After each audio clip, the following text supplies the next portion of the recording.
ভাজা ভাজা, দেখতেও সুন্দর, খেতেও সুন্দর, আর কত সুন্দর বানালাম। রসুন দিয়ে ভাজা। আর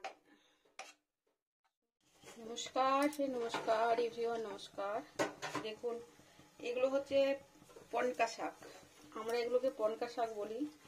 জানি না এটা সব জায়গায় পাওয়া যায় না, তো আমাদের এখানে খুব পাওয়া যায় পনকা শাক।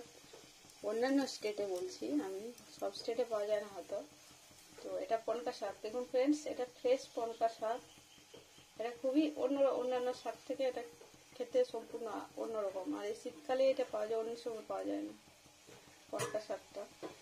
মানে এইসব খেতেও ভালো লাগে। বেগুন দিয়েও রান্না করা যায়, আমি সিম্পল করবো। দেখুন ভাজা। তো শাকটাকে প্রথমে কেটে নিয়েছি, কেটে নিয়ে ধুয়ে নিয়েছি। আগে একবার ধুয়েছি, তারপরে কেটেছি, কেটে আবার ধুলাম। প্রথমে প্যানটা গরম হয়ে গেছে, তো আমি এখানে প্রথমে দিয়ে নিচ্ছি সর্ষের তেল। এদিকটা ডাউন আছে, বেশি তেল লাগে না। সর্ষের তেলটা দিয়ে নিলাম, আর এখানে দিয়ে নেবো কিছুটা রসুন কুচানো। দেখুন কুচিয়ে নিয়েছি, যেহেতু ডিরেক্ট শাকটা দেবো ওই জন্য এবার বেশি টেস্টি হয়।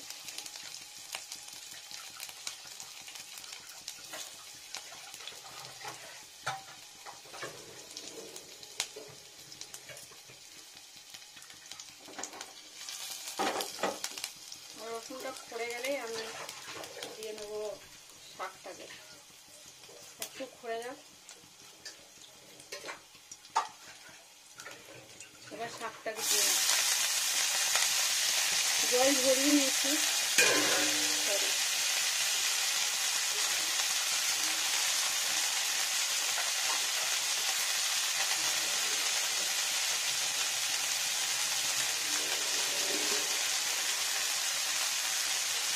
টেম্পারেচারটা একটু স্লো করে নেব। এই শাকটা এত সফট না, এক্ষুনি সেদ্ধ হয়ে যাবে।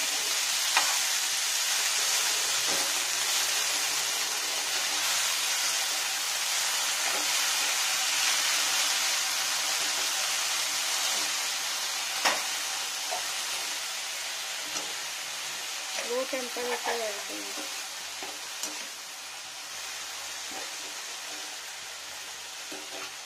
এটা হচ্ছে পনকা শাক।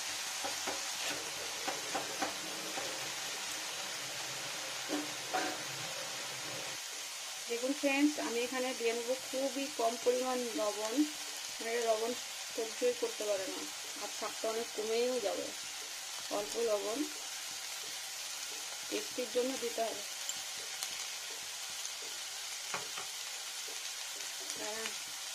আবার উল্টো করে দিই। একটু ভাজা ভাজা হয়ে গেলে একটু জল দিয়ে নেব। এটা এভাবেই করতে হয়, তাহলে টেস্টিটা ভালো হয়। তাহলে আগে সেদ্ধ করে নিয়েও ভাজা করা যায়, তো বেশি গলা গলা হয়ে যায় শাকটা। এটা বেশি ভালো লাগে খেতে, শুকনো শুকনো ভাজা ভাজাও হয়, আর খেতে টেস্টি হয় বেশি।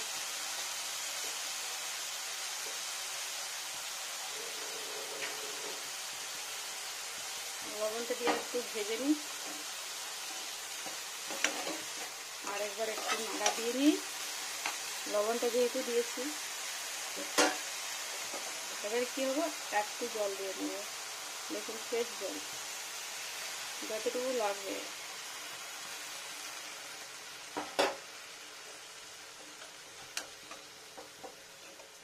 এই যে দিয়ে নিলাম, কতটুকু জড়ো হয়ে গেল দেখেছেন শাকটা।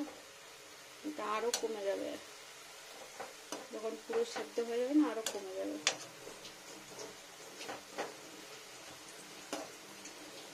ব্যাস, এবার একদম স্লো টেম্পারেচার করে দিই, বিলো ডাউনে একদম।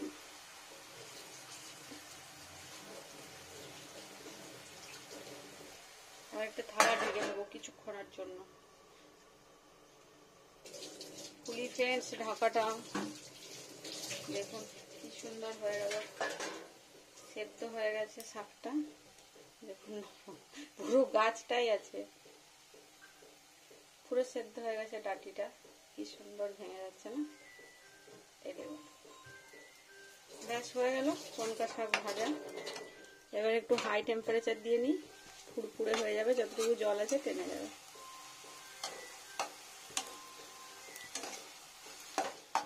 ফোনের রিংটোনটা চেঞ্জ করে দিয়েছে নাকি?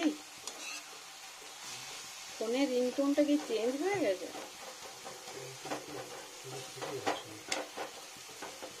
তাই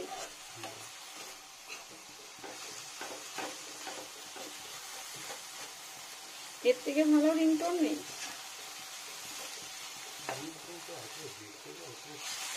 দরকার কি, সাউন্ডটা শুনতে পেলেই হলো।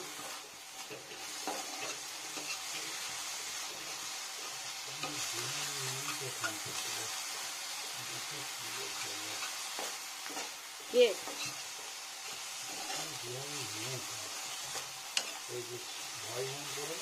দেখো, হয়তো ওই ফোন করেছে।